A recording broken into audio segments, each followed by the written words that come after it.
একদিন আমাদের প্রিয় নবী হজরত মুহাম্মদ সাল্লাল্লাহু আলাইহি ওয়াসাল্লাম মক্কার একটি রাস্তা দিয়ে হেঁটে যাচ্ছিলেন।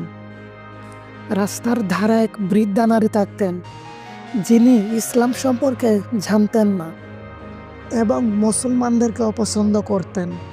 তিনি ছিলেন অন্ধকারে ডুবে থাকা একজন মানুষ, যিনি নবী সাল্লাল্লাহু আলাইহি ওয়াসাল্লামকে অপছন্দ করতেন। এমনকি যখনই নবীজি সাল্লাল্লাহু আলাইহি ওয়াসাল্লাম ওই রাস্তা দিয়ে যেতেন, তিনি নবী করিম সাল্লাল্লাহু আলাইহি ওয়াসাল্লামের উপর ময়লা আবর্জনা নিক্ষেপ করতেন। কিন্তু নবীজি সাল্লাল্লাহু আলাইহি ওয়াসাল্লাম কখনো রাগ করতেন না, বরং তিনি ধৈর্য ধরতেন, কিছু বলতেন না এবং চুপচাপ নিজের গন্তব্যে চলে যেতেন। এভাবে দিনের পর দিন চলতে থাকে। হঠাৎ একদিন নবীজি সাল্লাল্লাহু আলাইহি ওয়াসাল্লাম দেখলেন সেই বৃদ্ধা আর ময়লা ফেলছে না। তিনি চিন্তিত হলেন, কোনো অসুবিধা হয়েছে নাকি।